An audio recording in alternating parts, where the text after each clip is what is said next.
Hello, good evening, and welcome to the Talkin Kop. It's Sunday night. It's me, Gav. It's Keith. It's Emmet. It's Shawnee. We're officially in football purgatory now. The season is over. Pre-season hasn't begun yet. I think Arne Slot is going to rock up on Friday, somewhere around then, and just go, "Hey, I'm here," and we have loads of stuff to do then. But right now we are in football purgatory, so we're going to look back a little bit on the last season 23-24. We're going to look at some players. We're going to look at who done well, who really impressed, who didn't, who you have a worry over, and we might discuss Arne Slot a little bit at the end. We are doing a show tomorrow night, myself, Phil and P, and we will be looking at what Arne Slot needs to do in his first pre-season and maybe his first season at Liverpool. But lads, we're all back, we're all alive, we're all recovered. Most people I checked on, they've recovered. Keith, how are you? I'm great, yeah, I'm good. A little bit recovered, I'd say. Still in recovery, but getting there. It's a bright road ahead. It's a positive summer, and I think I'm going to do really well. I think I'm going to smash it, Gav. I reckon I'll be okay by next Thursday. Touch of That's class. my deadline. That's the deadline I'm giving myself. Next Thursday, you reckon you should be back on a full steam? Back on my feet then. Just a 10 days recovery then. Yeah, that's it. Gee, it's not like you, 29, and you're like taking 10 days to recover. Yeah. It was a heavy weekend, Gav. I'm not going to lie. It was hefty. It was. Emma, how are you? Yeah, I'm all right. Do you know what? It's taken me till the last, I'd say yesterday, to be fully kind of back on my feet. Yeah. But I wish it was this time last week. Yeah. Again, just to do it all again, except for maybe. You were asleep at this time last week.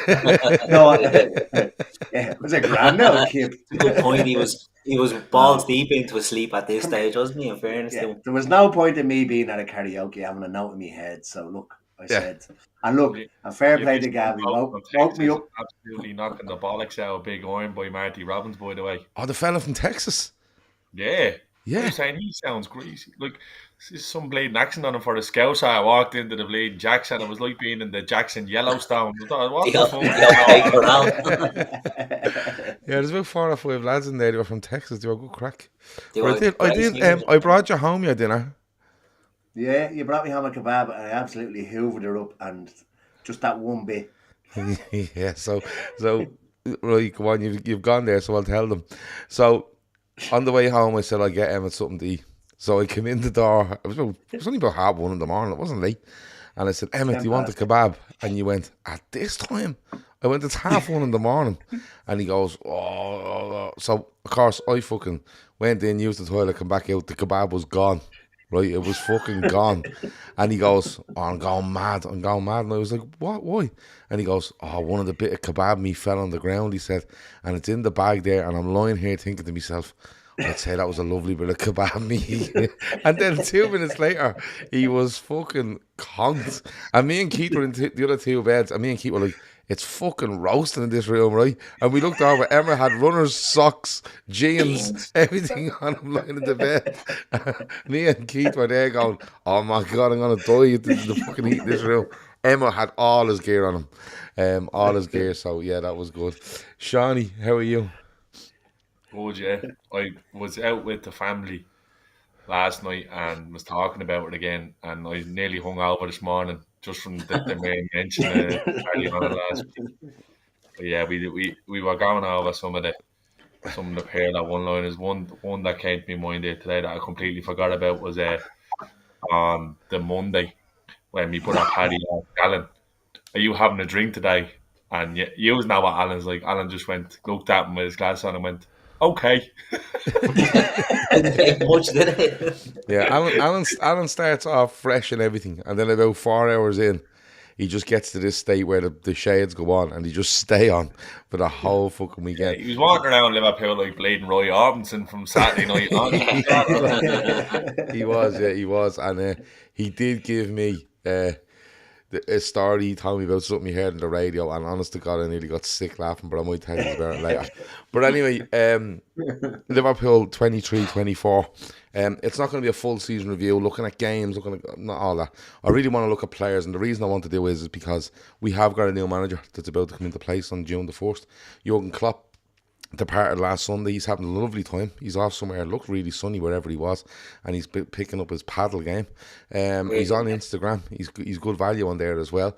So, but the fact that we have a new manager coming in, and maybe new ideas, and I've seen every player in the sun being linked with Liverpool. So I just want to look at the players that impressed you last year, and keep in mind the fact that we are going into a new season with a new manager and maybe a slight change in formation and what they're looking at. So I'm going to start with, I don't think it's the easiest place to start, to be honest with you, Keith, is the goalkeepers. Alisson gets an injury and he's out for quite a while during the season, and you see Caoimhín Kelleher coming in. There was a lot of talk over Caoimhín Kelleher before he gets injured. Before he gets injured, that Caoimhín Kelleher, he might go. He's not getting games. There was rumour of him going last summer. But overall, I think both goalkeepers, when they were there, done really, really well for Liverpool. But are we still back in the same boat, Keith, with Caoimhín Kelleher, where we say to ourselves, if Adrian or if Alisson's fit, this guy just isn't getting a game, and he probably feels he should. Yeah, look, I thought Kelleher was brilliant. A lot of trepidation when he came in when Alisson got injured. If you think back, a lot of people were nervous because when he was dropping in and out of games, he was taking a while to heat up. He wasn't coming in and looking good. I was at the Fulham game before Christmas, and a couple of goals he could have done better with, and you're sort of like, oh, Jesus, like, I thought after that, when he comes in for that extended run, I thought he saved us in so many games. And look, towards the end of it, it was probably the right time to get Alisson back. But I would say, yeah, both keepers done excellent. And I agree, I think it's really hard to keep a keeper like that when he's only getting a run of games because the number one is getting injured. Now, that's another problem that we have, is that our number one gets fucking injured a bit. And that's something that we need to look at. Now, I'm not saying let's sell Alisson or anything crazy like that, but I think a good second keeper has to be a priority. And that's why I would be looking to keep Kelleher if possible, promising him whatever we can promise him. Because you don't want to go into a season where they say, right, Kelleher, he's done great, give him his move, let him go off somewhere and be a number one. We have Adrian, because I thought he was out of contract, but he's still there. Didn't get a march on the last day of the season. So Adrian is still there, and we don't want a situation where Adrian is the backup. And that's no disrespect to him. That can't be it. And even bringing in a young keeper is very risky. And I don't think we'd probably, with Edwards and all that, I don't think we'd be looking to bring in an experienced keeper. So it is a bit of a tricky area. I would give Kelleher a bit of a little bump in his money just to keep him sweet, because I think he earned it this year, and I think he may be needed next year as well. Hopefully Alisson's fit all the time, but we've seen it over the years. He picks up knocks and takes a while to come back. So yeah, I'd say good seasons for both keepers, but definitely a worry going forward. Yeah, like I'm trying to think when did he cost us games, and I can't really think of too many where either goalkeepers cost us games. You could argue why at Arsenal Alisson's poor for the third goal and the mix-up with Van Dijk for the second. But overall, Alisson, you just constantly rave about him. But Kelleher, after the last summer and a lot around him where, like, Brentford were looking, were Brighton looking, were Forest, I think, were looking in January as well then. And he comes in, and I think, he kind of gets hammered for that Fulham game at home, if I remember right. And then after that, I don't think he puts a foot wrong. He makes some brilliant saves for Liverpool. He keeps us in games, wins us some games. But I'm going to be honest with you, I think I'd be surprised if Kelleher's there at the start of next season. I think now is the time where he's proven himself, where he proven to himself and to others that, yeah, I can go and play a big long string of Premier League games and not be out of my depth. Sorry. I think the only reason why we may have held on to him for the season just gone is because we were in the Europa League, and he could probably promise some games in the Europa League, the League Cup, FA Cup. But we don't know what that's going to do. I was going to say, he's not here anymore? Does the new manager promise him the same games? Does he promise him any games in the Champions League? The new Champions League format now, you're going to be playing, I think it's at least one of the top seeds as well. Does he get any games there? You've also got Southampton, who just got promoted today. Does Bazunu, when he comes back from injury, get his place back?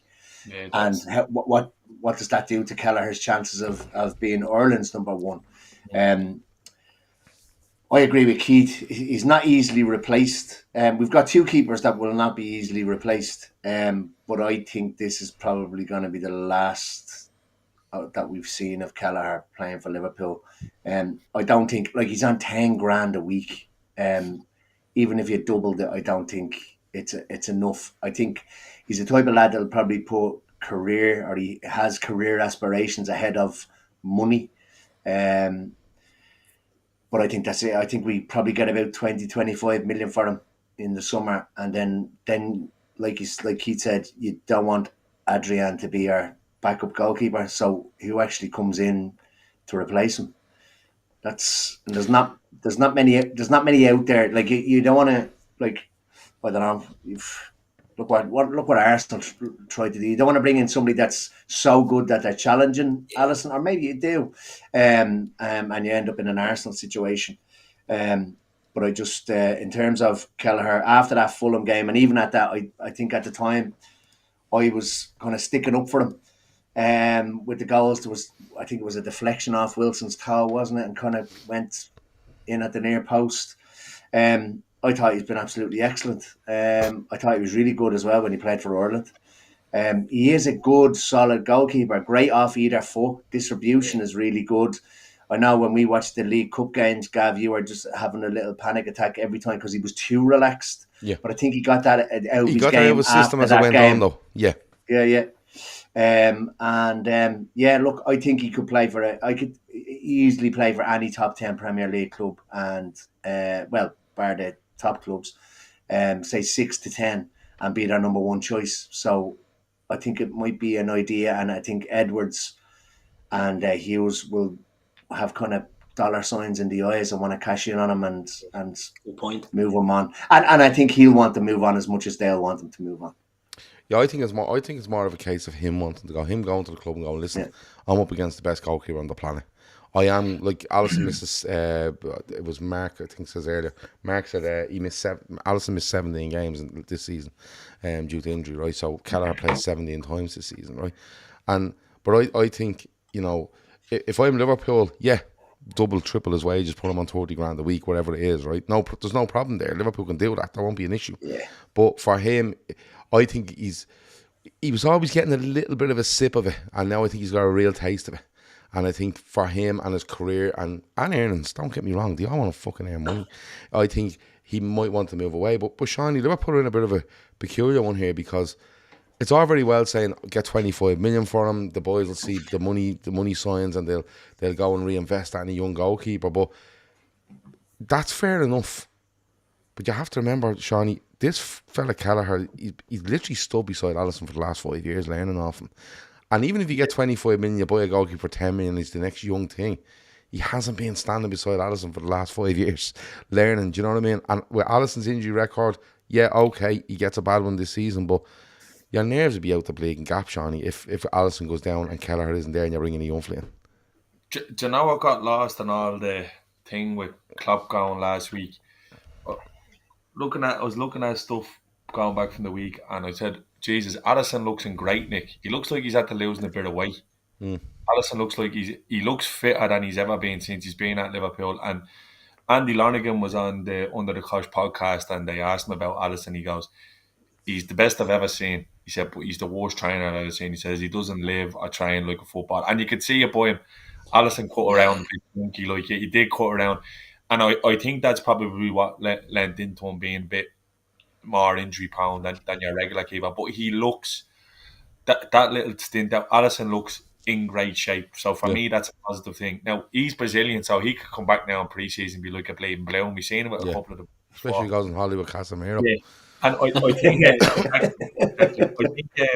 red velvet cake for breakfast. Yeah, getting back to it, like we're talking about in areas where Kelleher cost us. Look, I'd rather be a little bit more of an optimist on his performance in the Carabao Cup final is one of the best I've seen from a goalkeeper in Liverpool, and he's largely responsible for us winning that trophy. I think we started seeing the limitations to him towards the back end when he was playing 3 games a week.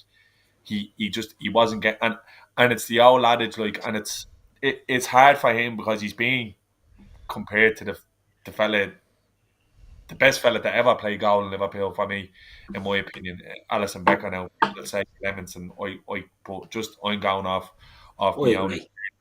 So people would say like Alisson will save that, yeah, but Alisson's a 1%er. Alisson is the one who makes, like we've said it time after time, the ordinary saves or the extraordinary saves look very ordinary. So and you're just kind of like, yeah, he just looking at out of the top corner. So it is difficult. I think I think the story of this summer is timing. It is a big thing, like in terms of people going when the time is right for both the club and the player or the person. And I do think it's the right time for Kelleher to go. If he wants to say, yeah, like if it is true what the boys are saying, he's on 10 grand a week, like he could go somewhere and get 70, 80 grand a week to play, like somewhere like Palace or something. You know, like Palace are going to be, like, I think he's the kind of perfect type of keeper for West them, Ham. or West Ham, yeah. So, yeah, second choice goalkeeper in a good season doesn't play many games because your first choice fella is fit all the time. Hopefully, Ali can, because look, when Alisson's on it, and look, we kept about fucking 4 clean sheets from since Christmas. Like, and that's the difference with Alisson. Now, we're not losing many of them games, but you need to be, like, defence does win title. I don't know whatever Arsenal had, defence does win title. So I don't know. The goalkeeper market is very, very dry at the moment in terms of top class lads on the rank. I actually think Man City are going to be dipping in the market this summer because it looks like to me that Edison is gone. Yeah. That's all the talks that Edison is going to go to Saudi Arabia. Really? So yeah. Really? Yeah, it looks like he's gone. Yeah. So, it's He divides a lot of opinion, doesn't he, at Man City's fans, like Ederson? Yeah, but he's still top tier. Yeah. And you know, fucking the way City are, they will be going out and splash. They probably splash 100 million on your man off Porto. You know, like you just don't know that's the way they operate. Taffarel is one of the only members of the Liverpool staff who's hung around, so that'll tell you that Alisson is getting his wish there. The talk of Alisson going anywhere anytime soon baffles me. I still reckon he has another 5 or 6 years in him at least at the very top level, and I think Liverpool should be doing everything to tie him down because I think he's one of the stalwarts. I think our Verge, Ali and Mo, I know his contract runs on a little bit. I think it's 2027. 2027, yeah. Yeah, I'd even be throwing another year on that before I gave anyone else a new deal. That's the truth. So, yeah, hard to know. That means to say I've no idea of any up and coming second choice goalkeeper worth a salt that's going to come in and take. That's where we've been so lucky with Kelleher, is his temperament and his willingness to sit around and stay. That's what makes it difficult. That's what makes it difficult, because if you're bringing someone in, unless you're bringing someone in that's going to say, yeah, I'm just second choice to this fella for 4 years or whatever, 3 years, 3 seasons, I think it is, he has left in his contract. Then you have to wonder if he's experienced, how good is he if he's going to sit behind him? And then how do you get someone in that you look to be the successor to Alisson? Where you go, it's going to take 3 years to become the successor. My big hope is that Kelleher says, no, I'm happy where I am. I feel I can get enough out of this. I'd love that to happen, but I think I'd imagine that this is where we're just going to have to trust Edwards and Hughes. Edwards is brought around a lot. I don't think Edwards is going to be doing all this stuff. I think it's going to be Hughes. He's moved into your man Schmanker's gaff and Ibiza. Yeah, exactly. Yeah, he's 400 Rotmans on the duty free on the way out. This is going to be the one that Hughes is going to task with. Like, I don't think it's a real problem area for Liverpool next year. Anyway, to be honest, I think we'll be alright. I think there definitely needs to be a buyback inserted into any deal if Kelleher is going. Correct. Yeah, I think that makes absolute sense. But look, someone said they are 25 minutes in and you've only done the goalkeeper, right? Which is fair. But we're not going. Well, listen, I'm not going to go through every single player, you know. But I want to touch. I do want to touch on left. I want to touch on left back and centre back. And even if we only get to the midfield this week, grand, we might do something else next week because I feel it's important to talk about it, right? So I want to start. people are going to go on about right back. Trent, boom, boom, boom, boom, boom. As it is, Trent is our right back. Okay, Conor Bradley's come in and had a phenomenal season. And, you know, we might have to get to him next week because I thought he was fucking amazing. But I'm trying to look at the areas where it's a bit, I'm not too sure, you know what I mean? But Keith, I'll come back to you. Left back. So we had injuries to Robertson. Then we had injuries to Simicas, who gets injured at home to Arsenal, doesn't he? Does a shoulder. Joe Gomez comes in, starts playing inverted left back, acting the absolute maggot, but does really, really good. Where do you see left back? Because I think there's no doubt over Andy Robertson's future at Liverpool. I think Joe Gomez might be eyeing a centre half berth again with the Matip going, and maybe Liverpool don't do something there, but I think they should. And then you have Simicas, who, when we were in Liverpool last week, there was a few people kind of murmuring, saying he's gone. You know, the talk is he's going to go. Now, I don't know how true that is or not, but Keith, there's doubts over all three of them at left back in some sort of way as well. Yeah. I'd sell Simicas. I wouldn't keep Simicas, to be honest. Look, he's had a nice time. He's done well in a few games. He's being called upon. But I think he's very limited. He's excellent at crossing from deeper, whereas Robertson goes to the byline and sort of attacks more at the line. But I think it's an area we could upgrade on. Now, look, this is fantasy football stuff, but you know, they might tie in the centre back and the left back and look for someone who can do both. Gomez can do that, but they might look for a left footer who could do it. Happy, but then we like don't know. Yeah, like we don't know what Slot's going to do. Do you know what I mean? Like he does play these fucking inverted characters all over the place as well. So we might be back to this old chestnut. But if we can get a left side there, Bob Paddock put in there, Hanchko is the rumour. Hanchko loves Liverpool. Hanchko would come to Liverpool at the drop of a hat. Who was he? Never heard of him. He's the Feyenoord left back. He's a Slovakian. Jesus, so right, he loves playing. Well, I mean, the keeper is linked to us as well. The Feyenoord keeper is linked to us as a backup as well. The Dutch fella, Bilyov or whatever. So there's going to be loads of this happening. But your man Hanchko's been one of the players of the season in Holland. Like, he's really good. He's a big, like Ermay Hertroyd on the other side. He's over 6 foot. Can play centre back or left back. But I think he's about 26, 27. His idols, Martin Skrtel, all this sort of stuff. I think it's just the obvious throwing in names. But that sort of profile, I think, might be, you know, what we're looking at. You know, Hincapié or one of them who can do both. Darren saying Hincapié, sure, Hincapié is good. He's a good player. They need to be, you know, if you look at Man City and they have a Nathan Ake or they have a Guardiola and they can do mixtures on left back or centre back, you know, it covers a lot of ails, because a centre back in a full back position should make you more solid. Now, I know we've done it with Gomez, but he's on his weaker foot. You know, if you have a left footer in there, it could be good. So I can see Simicas getting moved on, and I can see someone coming in there. Next level LFC saying you signed Kerkez last summer for Bournemouth. They'll definitely be looking to sign him this summer. I think Liverpool will be looking for the next Kerkez rather than Kerkez. Do you know what I mean? So it might be that they bring somebody in that we're maybe not, you know, too familiar with, and let them go into that. Because Robbo, I agree. I don't think Robbo's going anywhere for a while. Sean, you mentioned that the other day. He was saying, I was asking about Kerkez because obviously the ties were by Richard Hughes and Bournemouth, and Sean was like, look, they paid 80 million for him, they're going to want 30 plus, and that's not really Richard Hughes / Michael Edwards / PSG's game, unless a manager comes in and says, my number one wish is that left back, which I don't think it will be. The reason I'm saying I've doubts is because there's a lot of fucking miles in Robertson's legs, a lot of miles in it. I think Simicas, I actually think he's a really, really good footballer. My only issue with Simicas is I think he turns off at times. And I'm not saying Robertson doesn't, but I think when Simicas turns off, it looks like a laziness. And maybe that's just a lazy kind of thing from me. I just think maybe Simicas looks at it and says, new manager, new chances, because, you know, he was kind of being kept out of the team by Gomez, even when he was back fit and stuff like that. It could be something Slot likes, you know. He might be something that takes. And you know what? It could be something where they go, look, no, one more season is absolutely fine. Leave them there. I'm just saying, on the left back side, we did end up with Joe Gomez. I doubt over him. I've doubts over all three of them at left back for different reasons, and maybe that's something. I'm going to move around though, because Keep the left an back. eye on Owen Beck in pre-season. Yeah, Owen Beck has come back and he won. I think he he's won won that Team of the Year contender. in Scotland, didn't he? Yeah, He might have got Dundee as Player of the Year as well. Mm. But Emmet, just going into centre half because Matip's gone. Konate's had this kind of thing where we don't believe he can play 3 games in a week.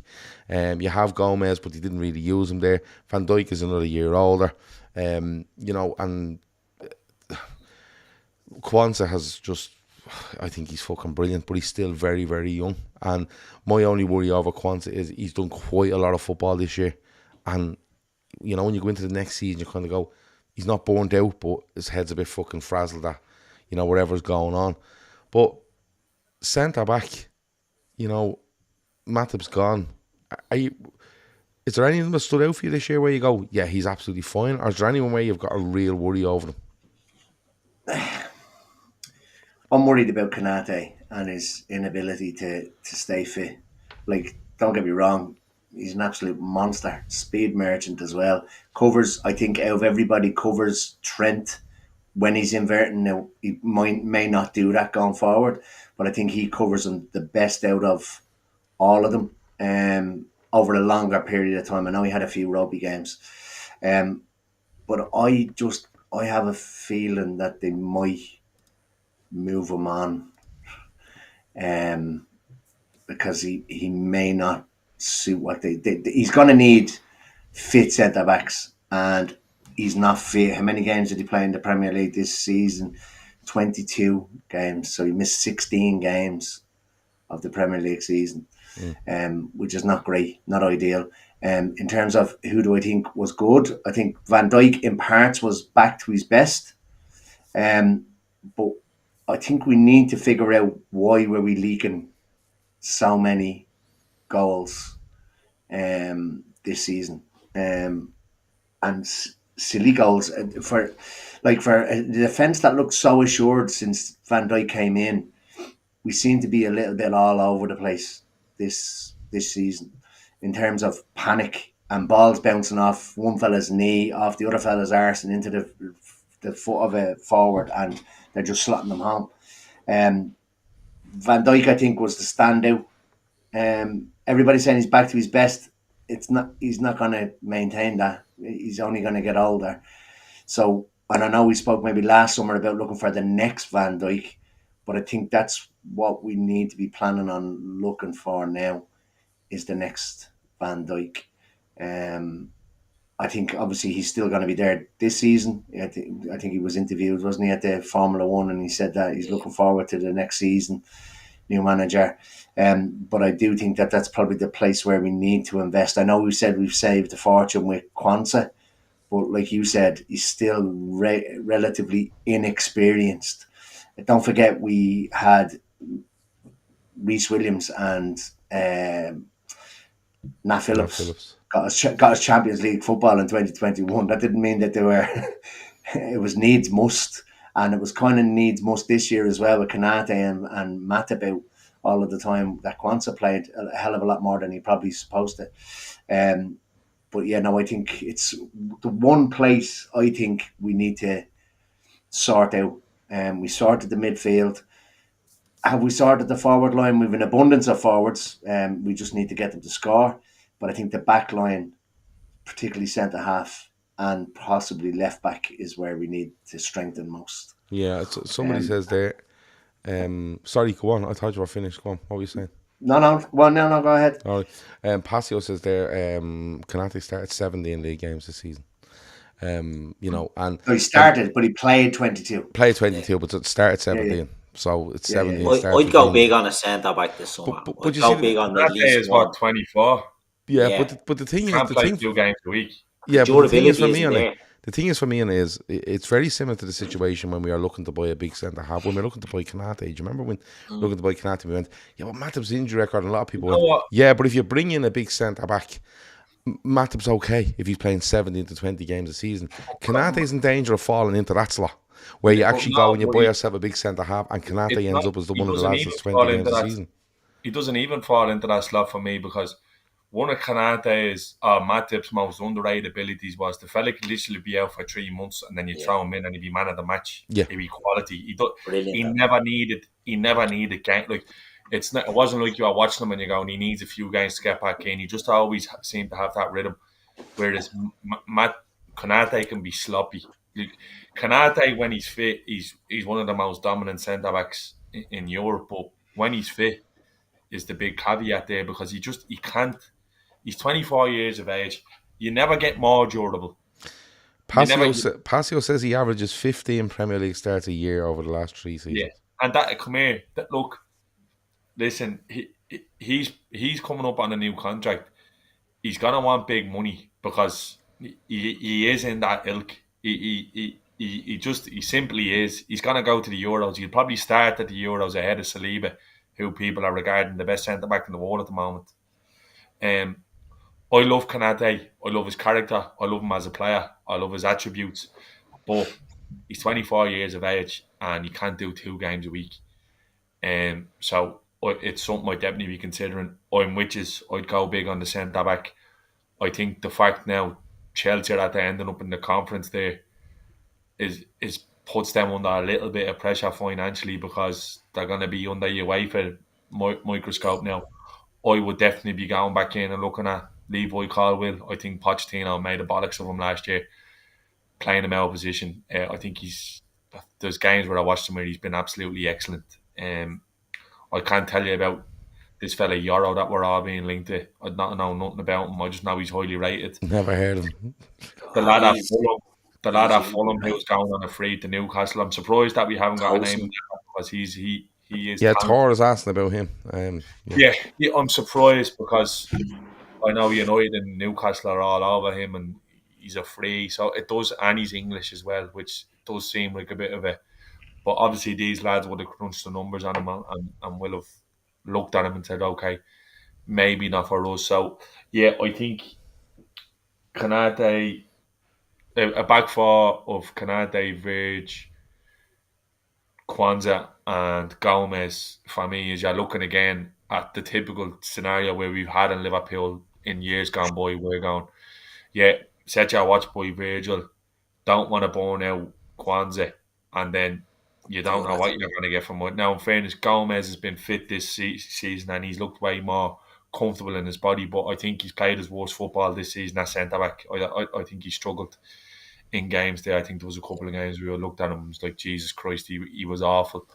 He was really good at left-back. So it's going to be interesting to see where they go with it. Again, I'm just going to have to trust you to crunch the numbers and get in the regs. But I'd probably be pouring a hefty amount of the kitty into centre back and a six. And is this where this guy comes in, Keith? The guy at Feyenoord, because you love pronouncing his name. I tried it. Yeah, is he centre back, right back? He's a right back. He's 6'2", plays centre back as well. Can play centre mid or number 6 for slot. But the thing is, and Shawnee's touched on it there, slot is huge on availability and durability. So he's going to be looking at that. And it is an absolute glaring weakness of Konate. I love Konate as a player. I think he's brilliant. All the attributes you need. He's big, he's strong, he's fast, he's fucking great. But 17 starts isn't enough for a player that has to be our top player. Do you know what I mean? Has to be our top centre back alongside Van Dijk. So I think it's very risky, and I think we will upgrade there. But I think we could do two. We could do a centre back that can play fullback and do that, and bring in a mainstay. The likes of Lenny Yoro was getting linked. He's only 18.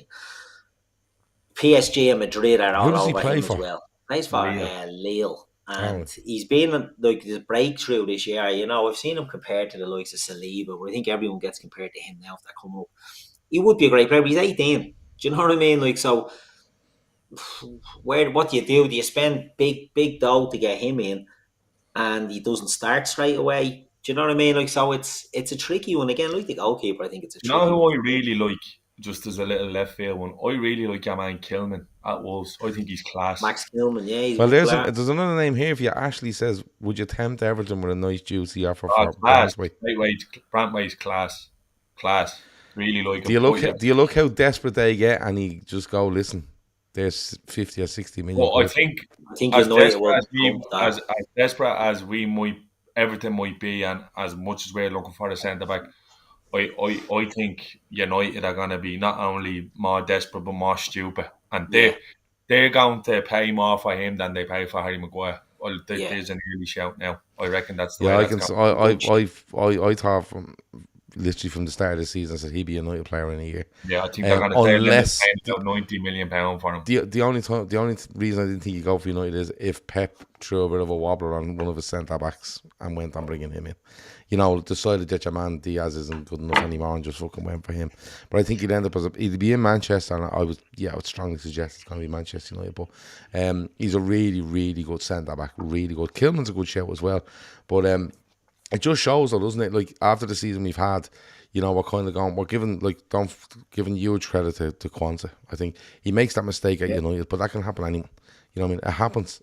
Forget about it. You can't hold a season on that. Overall, I think he's been absolutely excellent. Yeah, he's excellent. You know, he comes on. Doesn't he come on in the League Cup final as well? He's just makes his debut against Newcastle when we're down to that's right. When 10 Van Dijk men, yeah, gets and he involved. throws and a them goal on, yeah. down. Yeah, But when you look at it, you're looking at Van Dijk and you're saying a year left on the deal, another year older, and he has been at really high levels this season. I think his biggest issue this season for Van Dijk was when we started to struggle. I don't think he stood up enough. I don't think he was commanding enough at times.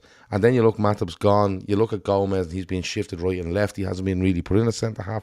Don't think he's played a single game at centre half Liverpool this season. And then you look at Kanate, and we all kind of have worries over Kanate, and it's a bit of a mad one, isn't it? When he's averaging, well, forget the average. He started 70 in Premier League games for Liverpool last season or this season, whatever you want to call it, which is it's 45% of games. It's just not good enough. You know, you need both your centre halves to be starting 80 to 85% of games, and you've dropped them out the odd time to bring in a Kwanzaa or bring in a Matip or whoever it might be. And yeah, I think a centre half might be looking like it could be one, and we keep mentioning that guy that he loves mentioning the name of Gertrude. Keith. Oh, I see. Keith. Yeah. Matt was telling me this because Matt's mother-in-law or something is Dutch, so he's heavy on the pronunciation. On the drugs. Yeah. Yeah. On the hash. Any hash. But look, I think it's something. Let's have a look at midfield before we go, and we might leave forwards to next week. But in midfield, I think Endo's had a good season. I think Elliott has a great season. I think Curtis Jones is all over the shop after he comes back. There's no Thiago at any stage. I think Szoboszlai starts well, has a bump, comes back and does well, and then he's just all over the place. I think his confidence completely goes. But it's an interesting one, and Shawnee, I'll come to you first in this one, because it's an interesting one, because if Arne Slot goes to what I'm being told Arne Slot likes, which is a 4-2-3-1, he's a fucking awful lot of midfielders there for two slots, realistically. You need a specialist. The 2 6s in that Feyenoord team, from the little bit that I've looked at, and they get around, they put themselves about, but what they do is they move the ball lightning fast, like that really, like, if you're going to play in that role, you're the main outlet in there, and the 5 fellas in front of you or the 4 fellas in front of you are all bearing down on goal, and it's on you to kind of get it going. So it's the type of thing where Thiago, a 28-year-old Thiago, is the ideal player in an Arnie Slot system, where you can nick the ball here and there, but when you get it turned and he's really good on the ball. I think there's an opportunity there to make something really work there with a McAllister in there, because McAllister's a metronomical type of player where he's well able to set the place. But we need legs in there, and we need someone who's levels above Endo on the ball. That's not a slight on Endo. Can I ask you, Shawnee, then? Can I ask you, and I'll let you continue. Yeah. If you're thinking of midfield right now, are you thinking one in midfield this summer? When you look at all the seasons they've had, when you look where the levels are at, one for you. A big 6. Going big on a 6. Spending nicely on a 6. I don't know. Do you know what? That's the wrong word to use. Getting the right one. It doesn't always have to be the the 50, 60, 70, 80 million. Just being clever in there with that for the 6. And again, I'll go back to Wolves. Yeah, man, Joe Gomez he's good. I like he's him. an animal. He's a beast. And that's again, right, take Klopp's gone, he's out of picture, but go back to what the lads done really well when Klopp was building the team was the player profile. You knew straight away when you were linked with a player is that's one that we will be looking at. Like when you seen his link to Salah, you were like, I see why he's ready to explode. Mane, you see why he's ready to explode. It's going to have to be that level for me where you're kind of going, yeah, that's exactly what we need. I'd be going heavy on a 6. Now, I'm not going to sit here and start throwing names to players that. Don't worry, Sean. There's about 4,000 people online doing it. Yeah, I just all I'm saying is not at the slow yet. Endo is your fucking dream squad player next year, in my opinion. He really like off the bench last 2030 away to the top 4 teams in the new Champions League. Just kind of ideal in that sense, but we need somebody who's technically better on the ball and who looks after the ball a little bit better, because the one thing that is definitely going to change, I think, next year with Arne Slot is Liverpool's ball retention is going to go up tenfold, because that's the type of football that he plays. And it might bore the arse off a few people, but we are going to be moving the ball a lot more. Looking at, I think, so many times to cause us problems in the back end of last season was our ball retention was absolutely horrific. Yeah, some of the games we are like, what is going on here? Yeah, and I think it will go up tenfold. And Bajcetic is literally exactly what we're looking for, and you just hope that kid hits the ground running. By the way, he looks like he's at the point on about bleeding 10 kg in muscle. He looks absolutely jacked. Yeah. Must have been in Shiraz. Yeah, he must have been in Shiraz bleeding the hockey puck breakfasts, bleeding the hockey puck, bleeding black puck. big NHL stamp on your breakfast plate. The woman brings it out with a little stick and all, like the mighty. No, he's definitely. It's definitely. I think that's the most problematic area for Liverpool going into this season. If we don't do the requisite business in the number 6 position, that's when we're going to see big issues with this slot system, because I don't think we don't have a ball carrying, ball playing, all action number 6 midfielder in there who's going to do that. So yeah, Feyenoord. I was at the final the other night, and I was so impressed by your man Edison. Yeah, he reminded me of Fabinho. He was outrageous the other night. He was everywhere. Like and he didn't do anything fancy. He was just everywhere. No. Won the ball past it. Yeah. He was unreal. Every time the ball was bouncing, it was like he was there. It reminded me like watching it. He was the best player on the pitch that night. And a fella who I'm not mad on, Coop Miners, he was very good as well. I know I linked with him. But anytime I watched him, I haven't been impressed, but he was excellent the other night, I have to be honest. But your man Edison stood out a mile, because it was just like, there's the ball bouncing in the midfield again. Yeah, he's on it. Yeah, all right, just have to play now. Like, he was just so good. And they're going to be able to land a nice little fee for him now. And that's what Atlanta will do. That's what Gasperini has done since he's gone in there. Just throwing out lads and bringing in more. So, yeah, look, it's going to be interesting. Olivier saying in the chat there, Martin, anytime I watched him in the championship this year, Jesus Christ, what a footballer. The kid is unreal. Honestly, the kid is unbelievable. He's an absolute baller. So you'll have to see. Pre-season's going to be a big thing. And it's not going to come in like bleeding the 10 hard going, I wanted Dion or give me a Casemiro. It's not going to be that type of job. I think he is going to look. He's going to look at the players that we have there on the books that could possibly make an impact. But for me, the way it goes is in terms of need, in the Maslow's hierarchy and what needs. Hierarchy needs. I'm putting the 6 as paramount.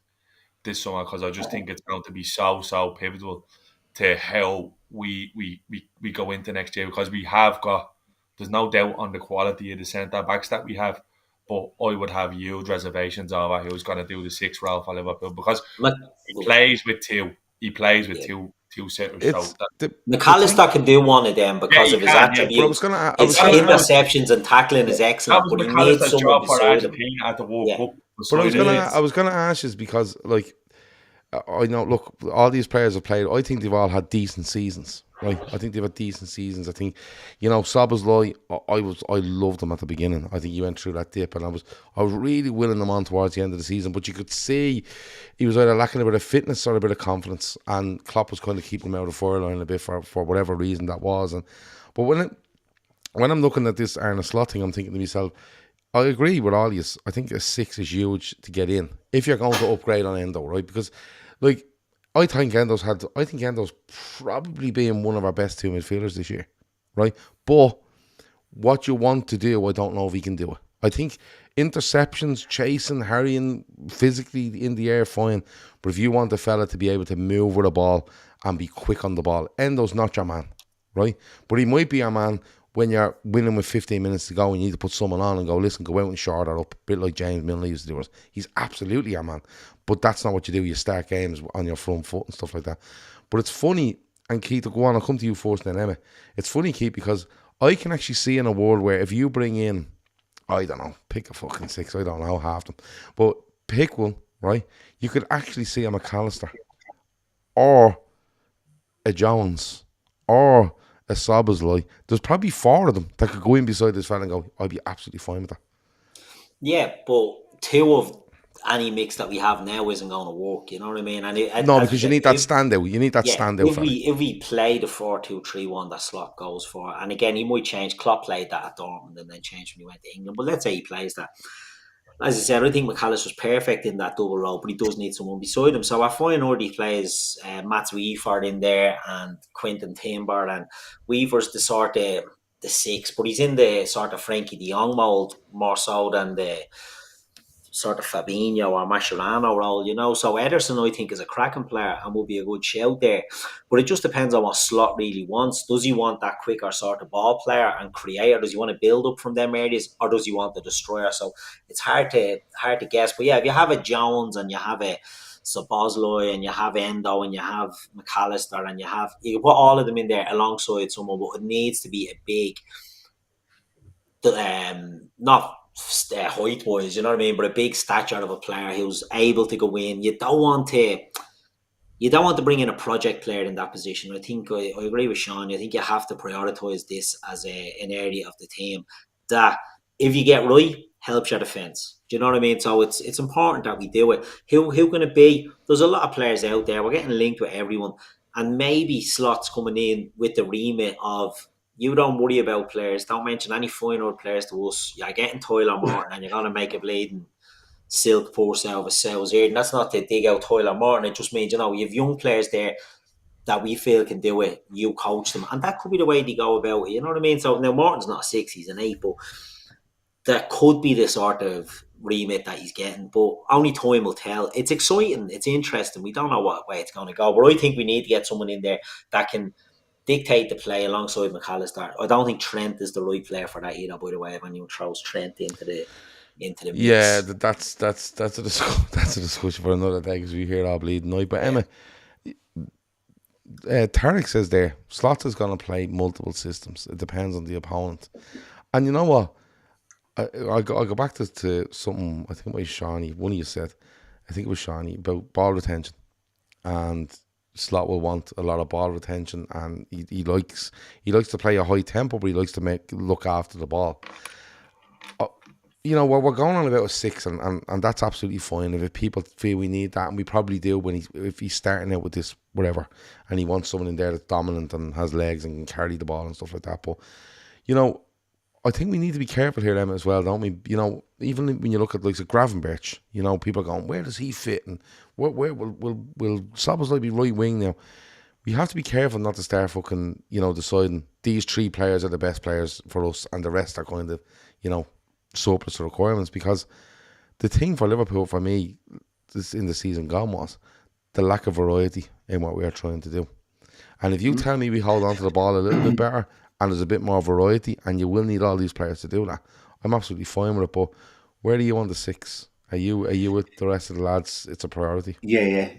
It's I think between that and the defense, although you could argue that maybe the defense was poor this year because we didn't have that kind of standout 6, or maybe Endo didn't move the ball quick enough or whatever. But yeah, no, definitely in terms of the midfield, the 6 is the one kind of thing that I've maybe said, and I hate to criticize Klopp, but I just didn't think that he changed in game enough.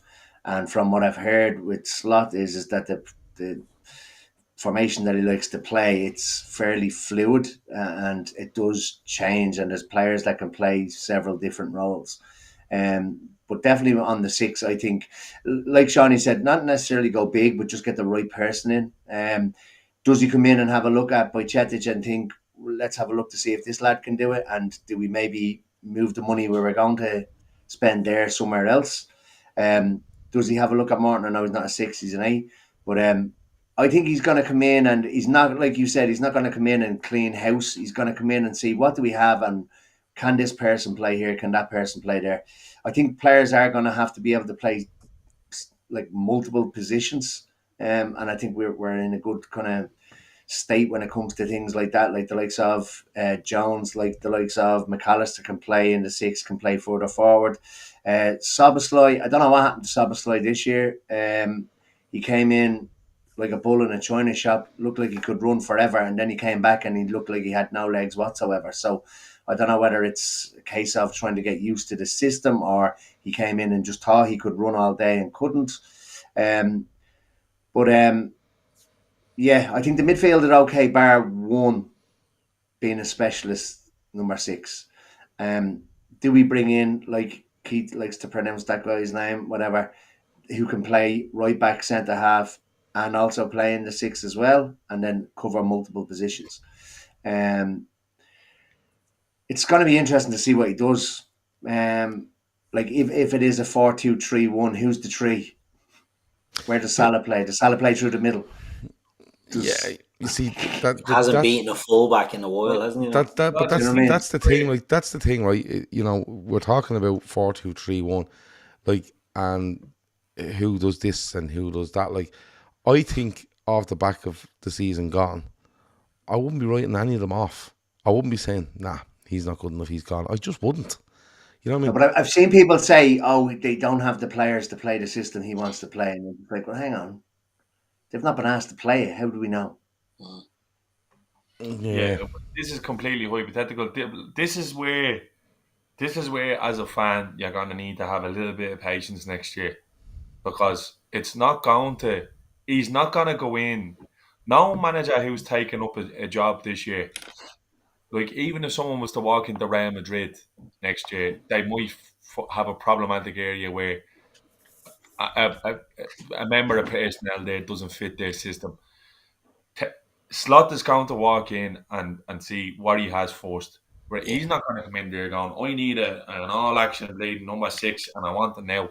He is going to have a look at what's there. This is why it's going to take a little bit of time. You seen the video, you seen the comparisons of Klopp's first 11 to the one he walked out on. We were seeing them comparisons 2 years after Klopp came in.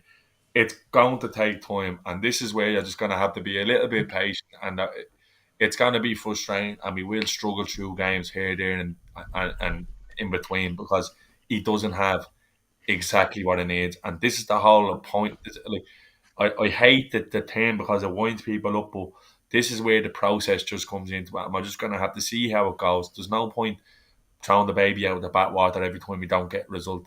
He's going to take time to figure out the best position for the players he has already there. Szoboszlai for me is no worries. I think what happened to Dom Szoboszlai is he's only played in Germany and Austria. They don't play through the winter. Yeah. He was forced to play through the winter at Liverpool. He gets an injury. He comes back a little bit too quick, gets the same injury again, and then he's just the intensity is not there for him. He's flying. His condition will be better off next year.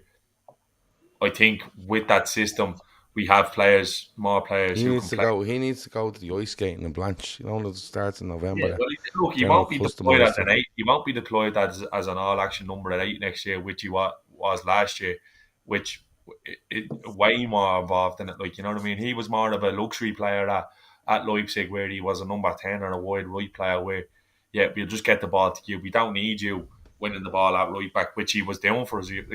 That's just the way it is. But just patience is going to be required, and not this clamour to push Trent into the 6, because he's not 19, 20, he's learning the game. It's a very, very difficult position to learn how to play because there's so much going on. No offence to any right backs out there, but my belief is that it's the easiest position in the football pitch to play, because when you get the ball, everything is in front of you. You don't really have to worry about what's going on behind you, because you're normally always facing up your winger. But that's where right backs have trouble, if a winger's going in behind them, but there's so little space. But if you're doing that in the 6, Trent's defensive awareness in right back is worrying, where he only has a bleeding 1/12 to the pitch to worry about. Imagine when you're putting him in the 6 and he has a whole quarter of the pitch to look about. So that would be my look at. Leeds not coming up today. Archie Gray as well. I'd be looking at testing the water with him, because he's another one. He reminds me of Thiago when he was younger. Just fucking lovely on the ball. I think he'd be perfect. Big fucker as well, isn't he? Yeah, there's a lot of people looking at him. Yeah. So look, it's going to be interesting. But my advice to everyone would be that go bad or indifferent, no matter who comes in. Just a little bit of patience is definitely going to be required, because otherwise you're going to be bleeding. You're going to be pulling your ears out. Yeah, that's fair. Probably leave it there. We actually got further through the team than I thought. We leave the forwards to next week, because I'm really interested what you have to say on this, because I think there's quite a mixed reaction to, I think, all of our forwards, to be honest with you, in their form, their possible future at Liverpool. They're fitting into what might be coming down the road with Arne Slot. But, there's a few people in the chat have said there, look, Arne Slot knows loads about Liverpool. He will know loads about them. He will be going in there. He will be looking. He will assess. And that's why he's probably bringing them back a little week early and just assess a load of people. But make no bones about it. Like, he's definitely spoken to Liverpool about possible transfer targets and what he might want to do. They're not going to leave it till he turns up in pre-season for, training at the last week in June or wherever he's pulled it back to now. We leave it there. I'm too tired to do sausage of the week, to be honest with you. If you have one, you can throw it at me, but I'm too bleeding tired. So what I'll do is, anything else before we go, Emma? No, all good. Enjoyed that. You good? All right, happy days. We're back in the groove, Emma. We're back. Back. Shawnee, anything else before we go? No, all good. All right. Keith, anything else before we go? I want to give a little shout out, Gav, to Ashling and Ross. Big fans of the show, apparently. I was out at the young lads football match the other day. What's going on here? I was out at the young football game, and Ross came over and, how are you, Keith? Didn't know who he was, and then I registered because I'd seen him online and that. He was in Liverpool. They were in Liverpool the weekend, and his kids were there. And he asked me to get a picture with the kids and all. I felt like a celebrity, you know what I mean? I felt like a bit of a face. But no, they said they're big fans of the show. That fella spotted you on the bridge, do you remember? He was afraid to approach me because I had that sort of vibe about him. Do you know what I mean? Like, he knew it was me and he didn't want to say it. Ross wasn't feeling that way. He came over and introduced himself. But they're big listeners, they're kids listening, they're only 10 and 7. It's a bit late and racy for kids at that age. Yeah. I like their attitude. I was going to tell a story about BB Baskin there, but I'm not going to do it now. Ross and Ashton So just a big hello to them. Big shout out. Ross, other than that, not much. Tune in Tuesday night, about 10:15. I'll tell you the story. Ross, you're a terrible father. Jesus, to be harsh. You're crap at being at that. Anyway, is that it? We're all done? That's it. Yeah, good stuff. All right, members of the channel, we will be back to you tomorrow Viewers of people on the free field, we will see you on Thursday. It's been an absolute pleasure. Keith, Emma, Shawnee, Gav, we're back. We're in purgatory, but we're going to keep going throughout the summer. We'll talk about loads of different things, but and then we might get Shawnee to just go through. So I think we should push Shawnee on social media duties this summer, where he just goes on and finds all the links to Liverpool players that he's found and gives us a rating on it. It'd be absolutely fantastic. No, we wouldn't do that. Jesus Christ, we wouldn't do that. Shawnee will batter us. You'd be having none of it. But that's been it. Don't forget, our link to our fundraiser is in the description if you want to donate. If you can't, please share it. Our golf day is coming up. We have got space there for people to donate for T-Box sponsors, long drive, stuff like that. Give us an email, talkinkop1@gmail.com if you want to get involved in there. Phil's charity push for the Laura Lynn Hospice is also there as well. So if you have a tenner or a fiver, give half to us and half to him. We're committing to 5,000 for fans supporting Fullback, the Lighthouse, and Laura Lynn. So we don't care how long it takes. You know how it works. It doesn't matter. We're here this time next year and still looking for it. We'll just keep going. Doesn't bother us. We've nothing but time, as our good friend Steve O'Daly always told us. You have nothing but time. Right, that has been it. We're off. Talk to you in a bit. Over and out.